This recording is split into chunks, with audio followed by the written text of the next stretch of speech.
There's still over a month left to go in the 2017 Epcot International Food and Wine Festival, which began on the last day of August this year and runs through November 13th.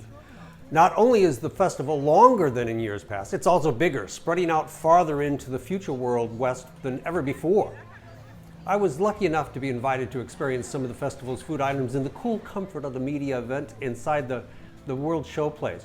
And I was invited to experience a party for the senses, which has some major changes this year. More about that in a moment. There were several food items that I liked and can recommend from the marketplaces situated throughout the park.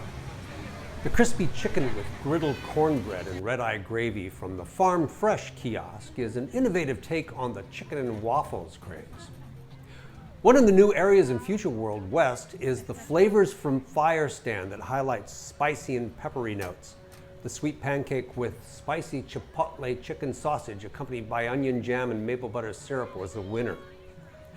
I also like the seared shrimp and scallop cake with cold noodle salad from Thailand. And India is serving a pistachio cardamom bundt cake with chocolate coconut mousse that is very good, and another vegetarian option. I always make a point of stopping by the France marketplace to sample the escargot creation. This year the snails are nestled in a small croissant with a sauce of garlic and parsley, and they're delicious. The only clunker I sampled was the handwich with zesty cheeseburger and cheddar cheese macaroni from the Epcot Legacy Showplace. Whoever thought it would be a good idea to put starchy macaroni and cheese, with very little cheeseburger meat by the way, inside a cone of bread? I just didn't get it. I was invited to attend one of the Party for the Senses events, which are always a delight. I was especially looking forward to this year's because the festival team has made some big changes. Most notably, everyone purchasing a ticket this year was given an assigned table. The general admission level is called guaranteed seating and is at larger tables with other guests, sort of like main dining room on a large cruise ship where you're seated with other strangers. On one hand, it's nice to have a place to alight, somewhere you can sit and eat, maybe leave your wet umbrella and bags. On the other hand, it wasn't always practical to use the table. For example, my guest and I were seated at the far end of the dirigible World Showplace. We were next to some really terrific food and wine stations, including Jehangir Mehta of Graffiti in New York serving wasabi avocado duck, next to Justin Vineyard Station, and Artisan Beach House's Paula de Silva with rabbit carnitas tacos paired with Stag's Leap wines. So we were able to grab some plates from those food stations and have a seat.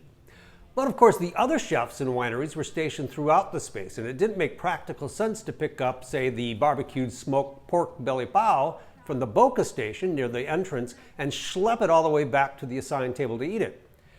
And along with giving everyone a place to call their own, the no man's land high tops were removed, so there was no place to put your wine glass down while you ate. Everyone was given a plate holder with a wine glass rest on it, but still. But on the plus side, almost all of the food was about as good as I've ever experienced at a Party for the Senses event. And the biggest surprise was that pork belly bao from Chef Jose Carney of Boca in Winter Park, served with Alabama white sauce and sweet pickled escabeche. It was one of the best things I sampled all night. So was the rosemary crusted pan-seared lamb loin from Dan Marazzi of the Turf Club Bar and Grill at Disney's Sarasota Springs Resort and Spa. Tender and delicious, served on a pat of bamboo rice risotto. I had seconds. Dominique Mackay of Mackay Restaurant Concepts in New Orleans served a huge portion of red wine braised short ribs with morel mushrooms that was as tender and delicious as it was immense.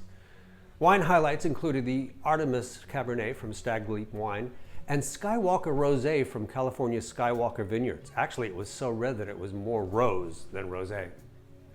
The featured entertainer of the evening was John Pizzarelli, the well-known jazz guitarist and vocalist. He and his band provided a pleasant background of jazz and pop standards. Unfortunately, it seemed that few people paid attention to the music or even knew that they were listening to a renowned musician. Oh well, I appreciated it. There are some issues for the staff to work out, but if you're planning to attend one of the remaining parties, I hope the food and entertainment are as good as what I experienced.